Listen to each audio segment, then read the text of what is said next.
College Hill Farm. Well, today I'm going to show you how to defeat the squash vine borer. And we're going to plant some beans, some pole lima beans. I've never planted before. I got them at the seed swap, the Southern Heritage Seed Swap, and I'll put a link down below to the seed swap, folks. It's a great place to get heirloom seeds.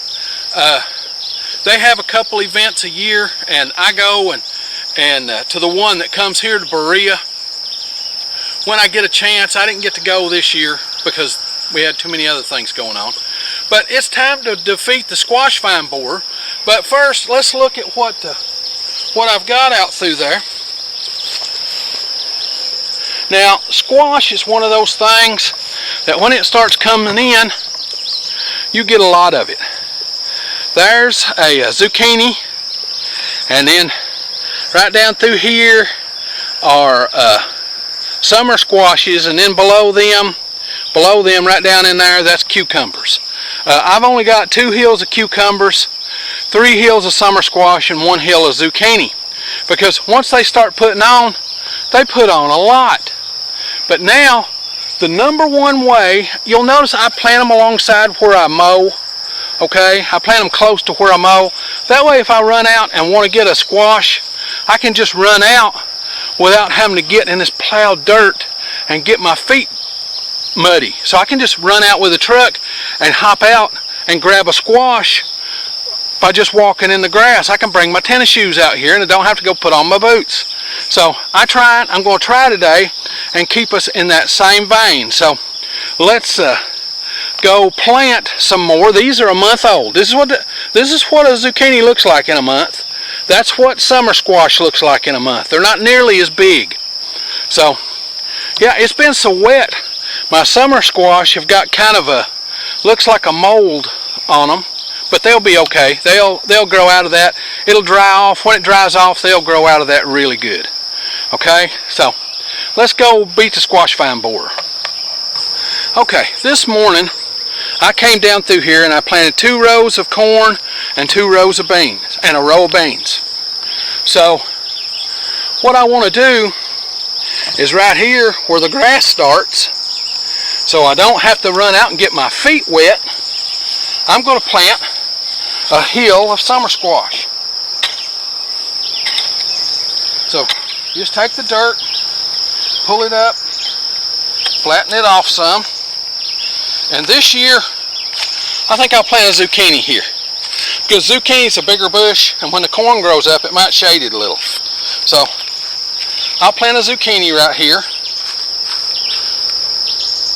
I'll put down 5 seeds.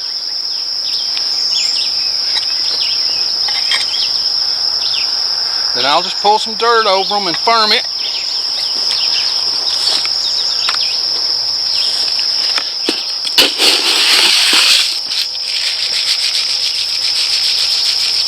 That's all the fertilizer it gets for its lifetime. Okay, just a sprinkling. And now we're ready to go to the next one. And what I'm going to do is I will plant zucchini and summer squash at the end of every row, because that way I can come right down by it with my tractor and cultivate.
Okay, 3 rows of zucchini, or 3 hills of zucchini and 3 hills of summer squash.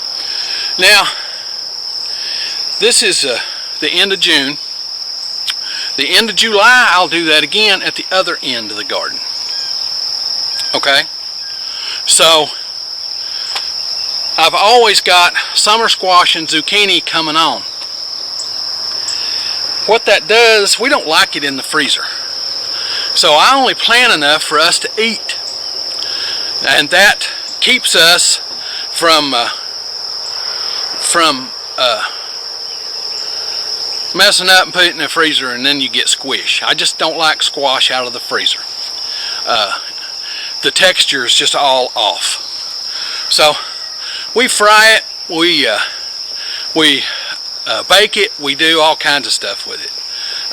It's a great side to any dish without a lot of calories in it. It's carb friendly, so yeah, it's a great dish. Now, how many of y'all use your phone to keep you up with what's going on? I do mine. I was planning on planting these this morning. This is called a Conover butter bean. I got it at the seed swap. I'm going to plant them in my sunflowers. Now I know sunflowers exude a substance to keep stuff from germinating, but I think if I pull some dirt over in the row, I can defeat that with these. So, but I was going to do that this morning, but my little phone went off and said, "Hey, you got a doctor's appointment at 9 o'clock," and it is 7:30. So I don't have time to plant those pole beans. So yeah, they're pole lima beans. So yeah, I don't have time to do that. So what I'm going to do, I'm going to end the video here. And but I want to show you one more thing. I keep my fertilizer in a 5-gallon bucket with a lid. And what that does is it keeps the fertilizer from getting to the air and accumulating moisture. Fertilizer's waterophilic. That means it loves it. Okay? It loves it. It'll pull water right out of the air. If I left that out, it would pull the moisture right out of the air and the bucket would be full of water in just a month. So that keeps it fresh all year. So if you've got granular fertilizer, don't leave it in the bag. Put it in a 5-gallon bucket with a good, secure fitting lid. Now, if you like this stuff, this homesteading, do-it-yourself kind of thing, be certain to come on out to the channel and subscribe. We do this homesteading stuff every week, sometimes 1, sometimes 5 videos. Just depends on what's going on in the homestead that week.